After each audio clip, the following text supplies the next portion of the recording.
नमस्कार सखींनो, माय माऊली विचार मंथन विचाराचे करूया ग्रंथन. माई रत्ना अलका एकच विचार करूया नवरात्र जागर. तर नवरात्र जागर म्हणजे काय, तर आपण जी देवीची उपासना करत असतो, देवीला आपल्या घरी आमंत्रित करत असतो, पण त्याच्यासाठी सुद्धा आपल्याला नवदुर्गा ह्या आवश्यकच असतात. आणि ज्यावेळेस ही माऊली आपल्या घरात येते ना, तर तिचं आगळं आणि वेगळं स्वागत आपण करत असतो. तर ते आपण स्वागत कसं करतो, तर तिला लागणाऱ्या प्रत्येक वस्तू, तर ज्यावेळेस देवी आपल्या घरात येते तर त्यावेळेस आपण तिच्यासाठी काय काय आणत असतो, तर हे आता दाखवतायत आमच्या बाजारपेठ पिंपळनेर महिला मंडळ. बघूया देवी जागर. तर आता देवीसाठी लागणार एक एक वस्तू एक एक सखी आणतायत. तर बघूया, पहिल्यांदाच्या सखीने चौरंग आणलाय, देवीसाठी कापड आणलंय देवीला टाकायला, आणि तिने छान निरांजन ठेवलीये. अगं बाई, देवीसाठी छान कोरीपाटी आणि कलश आणलाय ह्या सखीने. सगळ्यात महत्त्वाचं काळी माती असते, कारण काळ्या मातीतच आपल्या दुर्गेला आपण पहिल्यांदा काळी मातीच करत असतो.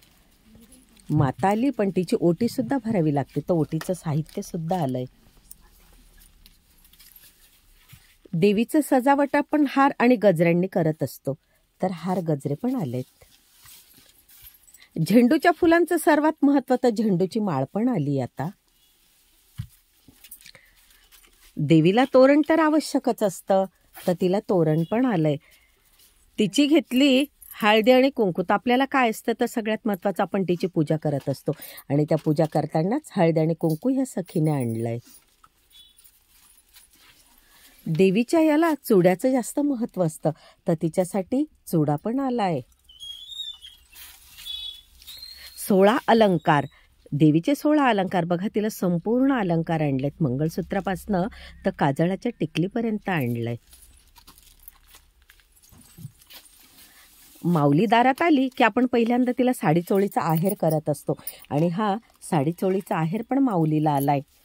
अरे, जिची खरोखर आपण वाट बघत असतो, ती माऊली, ती माता आपल्या दारात आली बघा.